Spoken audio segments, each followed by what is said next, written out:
dude. Well, thank you so much for doing this with me. Yeah, thanks for I, having me. I wrote some shit about you, and I'm gonna read it, and then hopefully you'll respond, and then we'll talk. Or I'll just sit here staring into the Yeah, camera. there'll be a weird promo for the Yeah. body harvest, but you know, that's if that's what you want to do.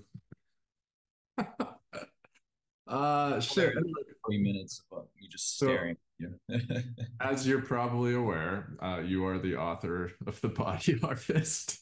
Anybody home, Scream, and a bunch of other books, perhaps more than anyone your age should be capable of writing. I think I've read four of your titles, and I'm just going to come out and say The Body Harvest is my favorite thus far. And that's major praise, man. Thanks. It's really fucking good. And I don't know. I had this like minor reluctance going into this as the description was like it seemed like is this going to be some like post 2020 COVID horror bullshit? But your book goes in some very strange and exciting directions, including virus chasers on a natural born killers style rampage, underground message boards, performance art. I'm not going to ruin it for all those people watching, but it's super fucking fun. And anyway, I want to ask a bit about your writing process, particularly your process around Anybody Home and The Body Harvest, because you seem to have honed in on this conceptual horror style that's really connecting with people right now. And you're doing this at a kind of like breakneck speed. I remember at the Los Angeles stop for your Anybody Home book tour, you told the audience that you wrote the first draft in about 2 weeks. Yep, that's I correct. heard, well, when I heard you say that, I had like this almost this moral reaction, like, what the fuck is wrong with you? So, Michael, you absolute superhuman mutant. The fuck is wrong with you? Or more precisely, how are you able to write a draft of a novel in 2 weeks? And was writing The Body Harvest a similar process? That was funny because yeah, you're in the back of the room and I could hear you from the front. You're like, what the fuck? It was hilarious. What's insane to me, I'm like, I don't know, slow writer, but it takes me like an average 3 years to Yeah. write a book. I And I mean, never heard this from anyone. yeah, I mean, I've always been a fast writer, but of course that comes with its own pitfalls, right? Like nothing, just because I write fast doesn't mean it's going to be like easier or something for me. In fact, what my process has become in terms of the speed of writing something is I will write something in 2 to 3 weeks, maybe 4 weeks, maybe a month. And, it could be something like 55,000 words to 80,000 words. But oftentimes that draft is just that. It's a draft. I don't go in and like keep certain things. I have to completely rewrite the thing. Like I usually sometimes write that book 3 or 4 times. So it's still under 6 months, I guess, depending on how many drafts I have for a particular book. But I am, going through complete rewrites before I Um, get the thing that I want. And it has to come like I edit as I go as well. So it has to come like ready made, like when I'm done, when I hit that final sentence, it needs to feel just right for me. Otherwise, I'm like, well, going back to 0 words again and starting this from scratch again. So with anybody home, yeah, it was 2 weeks, but it was like I did there were three actually. I think it was three books total, like three versions. And the one that obviously everyone knows is the third one. That's the one that worked. With Body Harvest, so that was a unique one where it took me about 3.5 weeks, and that was it. Just what you see is what you get. I mean, there were some light edits from Clash, like line edits and stuff like that, but it was like an exorcism. Like that book was it was just like me almost like vomiting on the page, just like past experiences with ultimately the book is not even really about virus chasing. It's about connection, right? Like, are we capable of finding anyone that we can connect with? What is community? Is there such thing as a healthy community? Like there's this virus chasing community at the center of the book called the Source, and they are completely out like bonkers, like toxic, predatory, crazy people. Like, and that was intentional because I wanted to explore the way we connect these days, and if it's even possible at this point, to find someone and truly find trust and find like a healthy friendship or whatever connection with someone.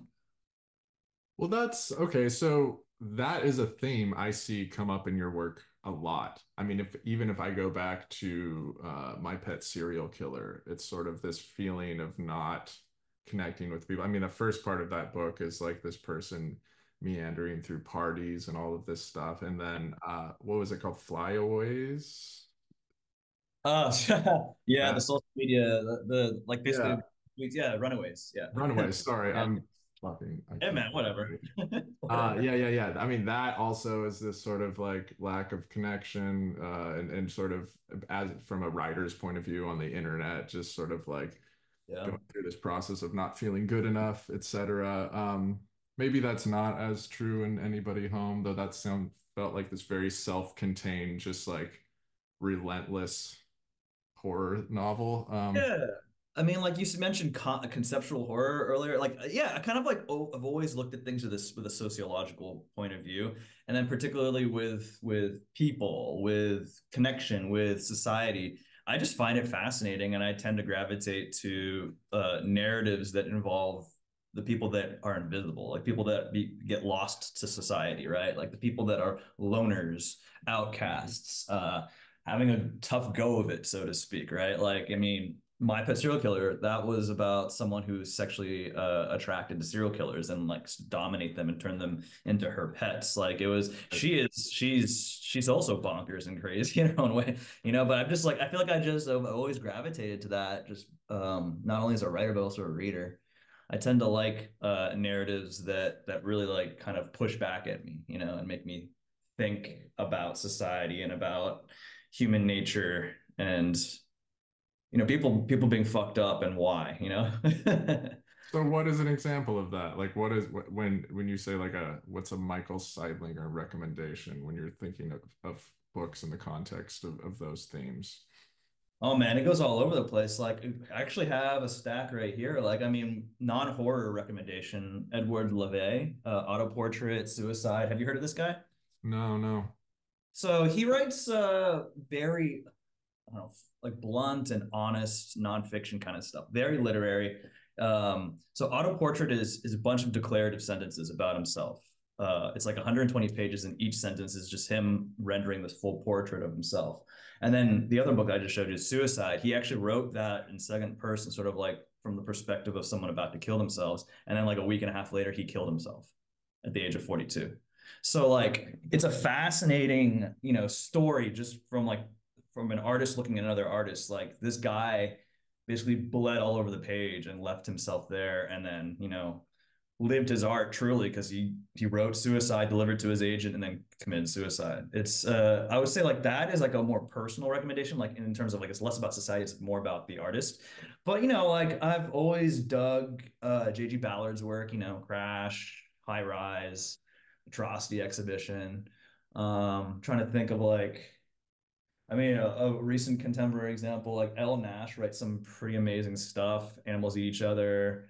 Her latest it's right over there, Deliver Me. I'd recommend that as well. And she definitely gets into that darkness of human nature, of just the individual and self-destruction and all that. It's great. It's great stuff. I think you've had her on this.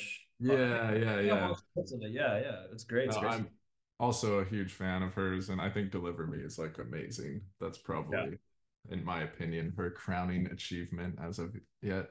Before I move on, what the fuck is going on behind you? Those are pages of Anybody Home. Like I just ripped up a galley and I made it wallpaper. Okay. All right. Yeah, yeah. Okay. Well, it gives a vibe. I kind of Yeah. did randomly. It was like I think it was like a book talk person like started doing that during quarantine, and she like draped her apartment in pages of old books, like the yellowed pages and stuff like that. But I was like, you know what? I'm gonna take a page from that literally and just do that in my own way. Great. So Perfect. Well, it's better than my backdrop. This is just my blind. my stupid office. Yeah. All right. I'm just gonna go on to this next thing I wrote down. We're at a strange point in human history Yes. where whatever you're doing as an artist, you're also being perceived through the lens of how you depict yourself on social media. Even if you opt out, that sort of sends a message. And I'm not 100% sure if there's a direct correlation between someone's writing and their digital aesthetic or whatever you want to call a social media persona. but you do seem to wear your style or interests on your sleeve, maybe more so than a lot of writers I know. You seem to be really on board with Lil Peep's music and that sort of post SoundCloud rap scene. You're often posting about retro video games and arcades. You share a lot of the music you're listening to, the books you're reading, etc. And over the past year, you've publicly donned this like pink leather jacket and eyeliner look that says something. So I'm curious, do you think that these interests or aesthetics inform your work? And do you think it's important in 2024 to have a defined image as a writer? I mean, we all have our identities, right? Like, I feel like the concept of brand in the past I used to follow. I've like recently, last couple of years, just backed away from everything but Instagram. And I think these days, as you were saying, like, just kind of frank about everything that I'm into. I just like sharing what I'm into. I'm trying to not have a brand for the first time. I'm just being myself. I like to wear, leather jackets, pink leather jackets. I like to, wear eyeliner. I used to do a lot more nail polish stuff, but it's just like my nails got all busted up. Dude, those things destroy your nails over time. So I've been like sort of like letting them heal. I just like fashion. I like Lil Peep. I like how we also sort of bonded on some of the music that we shared. Like I Yeah, think it was like the lo-fi like witch wave stuff. Like you're into that, and like for yeah, I don't sure. know any others that are like. I just feel like that for me is all I really want out of social media these days. To answer your question about like needing to have a fully formed whatever, I think we're all pressured to do that, especially writers. Like I don't know when it actually happened, but like I feel like there's this unwritten rule that everyone started to follow. Like we have to be on all the things, right? And constantly Right, pimping right. out our books and stuff like that. But I'm actually kind of seeing some backlash to that now. People are refusing to just be everywhere all the time because you kind of just you kind of like stretch things too thin and people get bored of you. You get bored of yourself. You get stressed out and burnt out by being on social media everywhere. And, with Musk taking over Twitter, turning it into X, with TikTok maybe being banned. You've heard about that, right? Like how, Yeah, we'll see. It's like if they don't if China or whatever yeah, company in China doesn't sell it in a certain amount of time, right? It's yeah, supposed yeah. to But what's wild is like they can sell it, right? They're probably going to, but they're not going to sell their proprietary algorithm, that thing that's so effective, right? That has people swiping all the time. So right. basically, what's going to happen is what happens to every single social media platform that gets a new owner, right? It is no longer the same. And I think unfortunately, the days of TikTok are numbered because it's unfortunate because so many books get discovered that way. I feel like anybody at home kind of sold really well because of it. Like I feel like The Magician had its mo. I feel like you probably saw some of that too. Like on like Yeah, yeah, someone, yeah. it has to be organic too. It has to be someone that read your book that isn't you Right. talking about it. And I think I don't know what's going to happen next, but with all well, basically, I think I'm just like going on a tangent here. But like what I was trying to say is like we're seeing a change, and it's changed already with social media, where maybe we don't need to be on everything. Maybe quality over quantity is better, and maybe the days of like writers having to be brands doesn't really work anymore. I say like when I was hyper online, always tweeting like those like we saw it in Runaways. If you pick up a copy of Runaways, there are a bunch of real tweets. Those are real tweets that I had back in the day.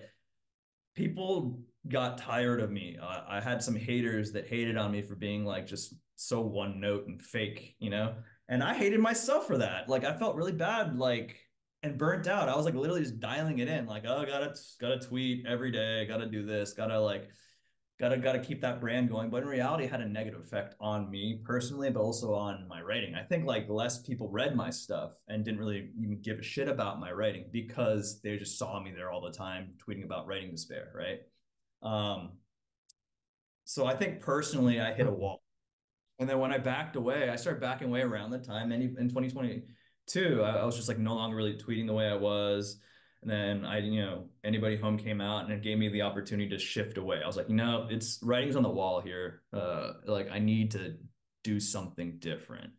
And so like nowadays you see me on Instagram just posting and storying whatever the fuck I want. RIP Lil Peep, I'll always be a fan. He had amazing fashion sense and that was another moment, right? SoundCloud rap, it was like Right.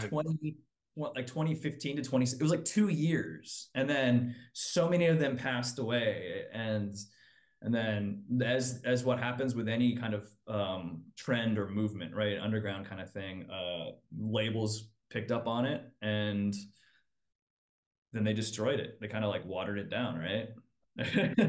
Now we have like, I don't know if you follow any of like the ones that are, I guess, like still sort of SoundCloud or whatever, but it used to be Juice World and Lil Peep and XXX and all those guys. Now it's like Ken Carson and all these other like they just sound like the same. Happened in punk rock back in back in the day. It happened with metalcore. I remember when like Under Oath was around and that was still young, it was like still new and it sounded different. Anyway, I can go on and on about this stuff. Clearly. Yeah, yeah, yeah. No, I appreciated I don't know that brief period of time when I saw you get into that. And I think initially I was trying to look at it kind of ironically, and then I was like, I actually really like this music. 'Cause like I don't know, like shit like Ghost Main or whatever, I Oh, find Ghostman. Yeah. What's it's he been like up to, I man? don't know what he married some Playboy model, I think, Oh, and did he? Yeah. I think he's still doing music. I don't fucking know. But if you have like backing off from whatever you just said, I do think like the incessant posting, I feel people pushing back on that. I mean, some people don't. But I do feel like there's something to be said, even historically speaking, for an image attached to a writer. Because if I think of like one of the coolest writers I could like from, years back, like say like Joan Didion. Like everyone kind of has this image of her with like the fucking glasses covering her Glasses. Yeah. face and just having this kind of like blank view. And she wasn't promoting that because this is pre-social media, but this is like in magazines and so forth. And even in a contemporary sense, I mean, the reason I talked to you about this is like there's sort of like a defined image I have of you right now, which is actually clicks with me to want to read your books. And I feel like someone, if I think of like Chelsea Hodgson with these like Yeah. analog Yeah. photos of her in the desert, Elle Nash is constantly sort of creating Yeah, this she's got like such aesthetic. cool goth. Yeah, the goth aesthetic. She Yeah, rocks. yeah. Great for And that. and to a certain degree, I feel like that's helpful for people to correlate her literary work with like Yeah. this persona. Whereas like a lot of dudes in this like underground press scene where it's like you don't know what they look like, or it's like a bearded guy in his basement or something. It just seems to be like part of this diffuse like noise scene or something like that. I don't know. I don't know if there's anything good or bad about going one direction or the other. I just notice I pay more attention to the people who seem to have some sort of consistent visual aesthetic that goes along with whatever they're doing. Do you feel like you're more like do you see in yourself picking up books more by those types of writers that like that are more Mm, visible, or do it, you it's chase not those? necessarily I'm like out to read them. I guess I just pay it's people who have that sort of in lock. I'm paying more attention to them on the internet just by default because like, there's some consistent feed because this is all like a visual fucking Yeah. well, I don't know. I Do don't you know on what I TikTok can make of that. I know that you're so like you're still on you're on everything, right? On all the things. X Twitter, Instagram, Facebook. I have a TikTok account and forgot what my email is. And then I just said, I'm too old for this. Yeah, but like, I'm curious about your thoughts about this because like I got burned out. I saw in myself a need to change, Yeah. and I think for me less is more. I like my if I have a brand, it's just being myself on Instagram, just basically Sure.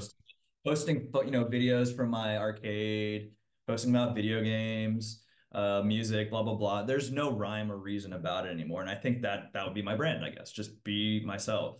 But like on your end, like, do you feel that burnout? Do you feel that pressure? Like, you had a book come out recently. You're gonna have another book. Like, there's this.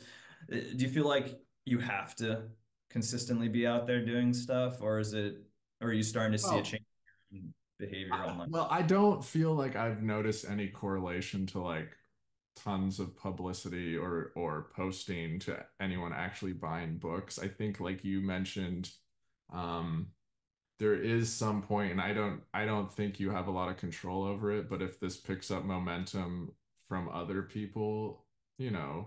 It's gotta be organic. Yeah. Yeah, and I'll tell you what, like at my complete like always living online stage, like the worst Yeah. of the worst, no one bought my books. No, what Like most of my the bestseller right now is Anybody Home, which is ironically when I or stopped posting like and being online as much, right? yeah. Like I started to shift away, but like Runaway probably sold like 50 copies. Dreams of Being and all those other stuff, all those other books, the ones that I guess aren't horror-ish or like Yeah. transgressive.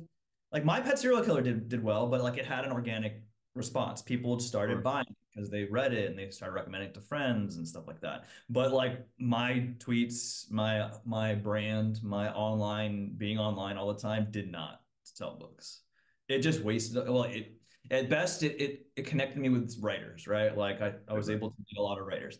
So there's that. There is a positive to it, but like if you're doing it just because you think you're gonna sell books, like you're gonna be. It's more likely you're not gonna sell books because of being super online.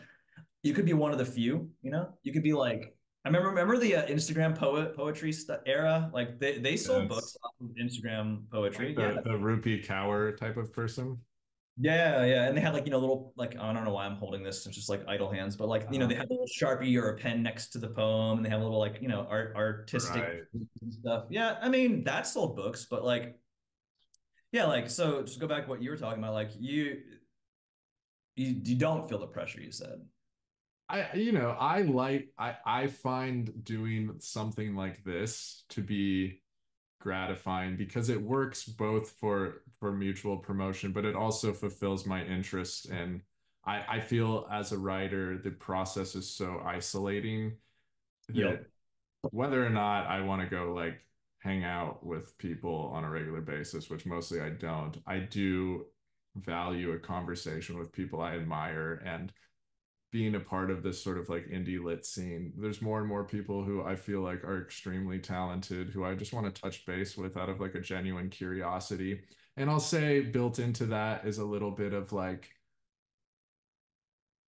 uh, of just also wanting, yeah, to promote both of our shit. You know what I mean? Just create little like Instagram reels. And I do this professionally for advertising. I work in video and motion design, and so it's within my skill set to do something like that. And doesn't take me an Yeah. exorbitant You're amount of good at it. time. Like it reminds me of that you like way back in the day you did like you created like a GIF thing of me like running with a cigar in hell Yeah, with yeah. a little picture.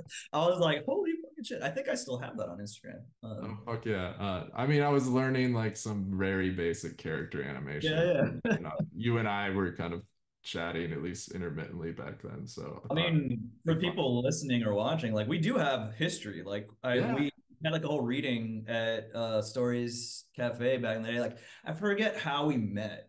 I think it might have been Chelsea actually, right? Or like I or think Lauren. it was initially Lauren Yeah, Sarand recommended I reach out to you yeah, because I met her in New York and was talking to her about some of the stuff I wanted to do because I'd put out like my like porn memoir, but I was leaning into really wanting to write horror, and this was before The Magician came out, and she was like, Michael Seidlinger, you love him, so you should, yeah. So and then we like, yeah, we met in person, did like a podcast. I forget the name of the podcast, but then like we did a reading. I was like, yeah, it was great. No, we definitely connected, and to go to the whole like lit scene thing, like I feel like at least maybe it's just me, I don't know, but like I feel like it's different now. Like people are less connected. It's like more agenda. mm. Yeah, Uh, you might be right. I mean, I I don't don't know. know. It's not like I have this like scheming shit to go out and like meet everyone, but I do find like the older I get and do this, there's, you see the people who are putting in the work maintain, like they keep moving forward because they keep putting out books. And I have a genuine curiosity to want to see what they're up to. And sometimes I get overwhelmed with the pressure that I need to read everything. I feel like that's real. That's Um, real too. Yeah. I mean, like to my this over here, I have a large stack of books, like yeah, mostly my to read stack. It's just like there's no way I'm ever gonna read all these. right. And I So mean, I had to make yeah, peace with that. Like, I'm trying to be more selective too, because also part of my life as a reader is I want to go and and discover something. And if it's only contemporary books that are being sent to me or me trading with authors who are like writing stuff right now, there becomes like a I'm losing that kind of feeling of me just wanting to like get in bed with a book and like Yeah. close out the world, and it's something like I chose to do. So I feel like that's probably the only, it's not even a bummer because I constantly am discovering really, really wonderful writers at the same time. But I think I Yeah. just have to set like a limit of how much I can take in from the contemporary scene. Yeah, I mean, like there is something to say about that. Like I do feel that way too, where like I try to have like, yes, I get galleys still. I don't ask for galleys anymore, really, because I know that one, it's wasteful. Like all this paper that you get a galley and just sits there and like you never read it. Like that's a waste, right?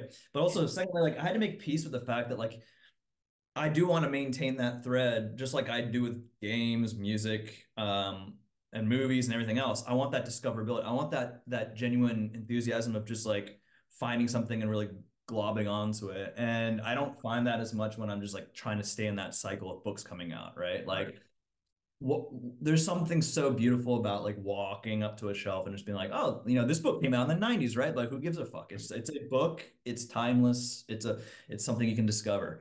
And I think if you get caught up in the whole like publishing cycle, you can lose that for sure. And like all of a sudden it's just like, oh yeah, I know what's coming out, but you're not really enjoying the totality of reading, right? Right. And time is so precious as it is. There's like so much stuff to consume that like yeah, I mean there's like what maybe a dozen books right over here off screen, and like I'll probably only finish one of those. But I had to make peace with it. Yeah, yeah, yeah, but that's totally fair. All right, I'm gonna switch focus real Yep. quick. I have another question I wrote for you. Cool. Cool. Yeah. I said here, I'm not sure if I'm remembering this correctly, but I recall reading an interview of yours, or maybe just listening to you speak at your Los Angeles stop of the Anybody Home book tour. And you said something about home invasions, which is the topic of that book, and how Mhm. you thought that home invasions were one of the more frightening horror tropes that you could imagine happening to you in real life. Is that true? It's true, man. Like Okay. it's when something like think about it. Like you got your house, you got it's your sanctuary, right? Like it's a safe space, right? Yeah. Have that like intruded upon by someone is one of the most frightening things. I think that's why home invasions as a trope tends to really get people in the gut. Like really, it's like it's something that really gets under your skin. I actually have like a brief story about the house I'm living in now, upstate. There was a pseudo home invasion kind of moment. So basically, I'd finished writing for the day. It was probably like around this time, 3 or 4 p.m., right? I'd ordered DoorDash from some Japanese restaurant down, in downtown or whatever. And, I was just sitting on the couch watching something, and like I heard the doorknob turn. The door was locked, but the doorknob just slowly turned. And I looked out out of the little peephole, and it was like this clearly a tweaker, someone that was on something, trying to get into the house. And like she sat on my porch for an extended period of time, and the DoorDash dude showed up, and he thought she was the one, that ordered the food, and he tried to like hand the food to her, and it was like a whole fucking thing. Like I had to call, the authorities and stuff like that. Like that, she tried to get into the DoorDash dude's car driver's seat, and she tried to get in the house again. Like just sat around for a minute. Like that was I took it pretty level headed, but yeah, my heart was racing a bit, right? I was pissed off. I was like, holy fucking shit, what the hell is going on? Like I quickly realized she was not of sound mind, like definitely on something. She probably thought it was like her house or something, but she kept knocking on the door, but really lightly and slow. Um, so like that was a moment that was sort of pseudo home invasion, and yes, it was frightening.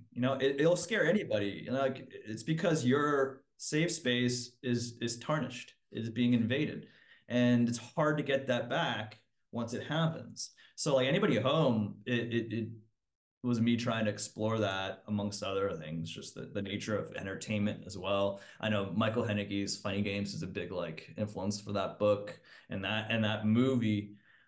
He's literally addressing these sorts of topics. Like one of the main things is that he breaks the fourth wall so much because he's trying to get the viewer to realize that the only reason why this is happening is because you continue to watch it. And that was always very interesting too. And like with Anybody Home, it was one step further. It was about performing a home invasion for the sake of entertainment for the people that seek out this kind of stuff, the true crime type people, they get a rise out of the dark moments in life. Fair So enough. Well, I'm wondering if that is a something that pushes you to write a horror novel in general, and if so, what that kind of means for like a book like The Body Harvest, wherein your protagonists are looking to get sick, looking for transcendence via their bodies becoming infected, transforming, falling apart. I mean, I guess I sort of need to delve into the pandemic a little bit because I feel like everyone fucking approached this differently. And whereas I don't think this is the silly version of that book, I think Body Harvest is actually like incredibly interesting and complex. I think it seems to me like an appropriate type of novel to come out of that world event. I don't know. yeah, I mean, like it wasn't directly inspired by it, but I wrote it after, post pandemic for sure. But I had the idea of Iris Chasers for like I want to say like even before Anybody Home, like way way back. And in terms of like horror, I just think I just always like I was saying earlier, like I've just always been interested in those dark topics, right? For the longest time, I think I've always been writing horror. I just never really marketed it as horror. I was just like, it's experimental fiction. I don't Yeah, know. yeah. It's literary fiction. I don't know. But My Pet Serial Killer is a horror novel. I'm spacing out on whatever other books that I publish. Like a lot of those are horror books, but they all come from a place of like I said, sociological kind of stuff. Like I love exploring sociological topics, the idea of society and how complex and broken and fractured it is. And basically, like you look at any of my books, you could sum it up as, man, people are fucking the worst, dude. Like society sucks. People suck. And like in the case of Will and Olivia, the two characters in Body Harvest, they're so wounded and broken, and they're like incapable of finding a connection, like a true connection. So they find meaning and feeling and a connection in being compromised. So in this case, being sick, because there's something about that too, right? Like when you get sick, you don't feel like yourself, but then when you start to get on the mend and kick whatever it is that you have, you feel more alive than alive, right? Like you're like, fuck yeah, I'm feeling a lot better. Like when you're Yeah, at okay. the flu, when the flu is the symptoms are gone and you're like, yeah, you feel like you conquered it. So I wanted to explore that too. So like they're sort of connecting with the virus in a way. And the only way they can connect to each other is through the having sickness, right? And then it gets wild. Like it goes into darker and crazier. Yeah, yeah. I just that sort of just happened. I didn't expect it to get kind of darkly fantastical, but it does. And I think the limits of viruses are like untold. Like you never really know. Like what we didn't, no one expected COVID, right? Right, right. And what comes next, I don't know. But like we will probably see another one in our lifetime. Another sort like something. It has definitely changed since COVID. Like, there's like weirder strains out there, dude. Like, I feel like everyone gets sick more often. Have you gotten sick more often since COVID? Like, I feel like there's just more colds, weird like viral strains that you just pick up on. Like, I had some stomach flu like a month ago, just like came out of nowhere, and I never get the stomach flu. And it's just like I don't know. I I don't think know if I in get Brazil, sick I think the often. viruses are coming back. They're fighting, man. The viruses are taking. Yeah, well, I mean, you're right. I know it's just part of our life now. I feel like I've just kind of become like, well, every year we're all going to get COVID again. It's just like whatever. Hopefully, our bodies adapt a little bit to be able to combat this more. I feel relatively healthy at this point in my life, so I'm not too nervous personally, but Yeah, yeah, it's yeah. here. Well, I wanted to sort of, okay, we have only 5 minutes left, but when you're talking about the body harvest and that process of writing it and the kind of insane directions it goes in the latter half of the book, again, I'm so I don't know, confused. Jealous is not quite the right word. In awe of you because when you said like sorry, Anybody Home was written in 2 weeks. It sounds insane, but that seemed like such a self-contained piece. Like everything kind of happened within this home, within these characters. Like it didn't really expand beyond this place. And so I feel like Like you know, look at the pages, right? Like yeah, there's a lot of breathing room too. Like you can see them sort of. sure.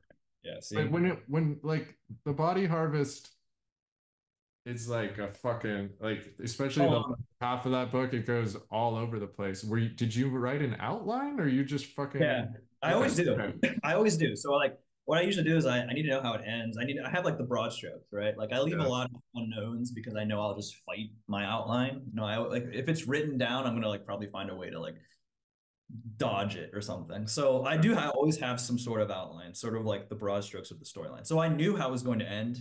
I knew that it was going to have sort of like natural born killers road trip kind of deal, you know? Yeah. But I didn't know about how the viruses were going to mutate. I didn't know about certain things like that. I didn't know about it's a slight spoiler, but hey, man, I have an arcade over there. I'll straight up, whatever. There's an arcade scene that I didn't expect to happen, but it It's happened. an arcade scene.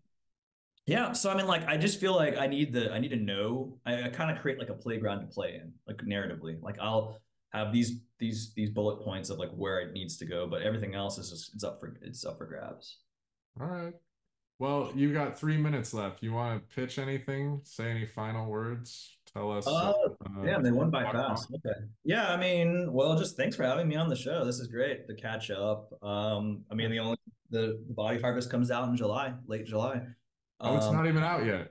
No, it's not out. It comes out in late July 23rd. Yeah, it's going to be interesting to see what people think. I sense that it's going to be the sort of book where you're like on board with, or you're like you hate it. Like it definitely feels like a love hate. So people listening, watching, like give it a shot if you find it even remotely compelling. But you know, if you have to put it down because it's not your thing, I get it. Like I get that most of the stuff I write is going to be love or hate. You know, these topics that I explore tend to, you know, it triggers me. You know, so I'm writing some of this stuff. Yeah. You know, but like I kind of go to those spaces because I just want to figure it out and explore it, and it's a healthy and safe-ish space to be able to write in that mode and then leave it. You know, and then leave behind something for people to talk about to also investigate on their own. Because don't become a virus chaser, people. Please, just you can read about it, but don't chase viruses. It's not worth it. You have so much to live for. Come on, it's not worth it. Do something else. I Okay. mean, you can say that about writing as well. Damn, Yeah, man. don't fucking write a book. There's so much Yeah, to live for, Michael. I There's know, so right? much Like, more. go make money somewhere and be happy. And I'm battling that all every day, I feel like. But Yeah. it's a little bit of an addiction. I don't know what to say. I don't It know. is. It's dude, it's totally an addiction. Like there's really no reason for us to write at the end of the day. Like unless you have to really want to like sit in front of a computer or at a keyboard and do all this because it's a lot of work. It's a lot of loneliness. It's a lot of alone time. It's a lot of being in your head, you know? Yeah, Yeah. absolutely. Well, thanks so much for coming on this with me. I appreciate it. We're Yeah. gonna get kicked off here in a minute, so have a wonderful rest of your day, man. You too, man. Have All a right, good one. take care.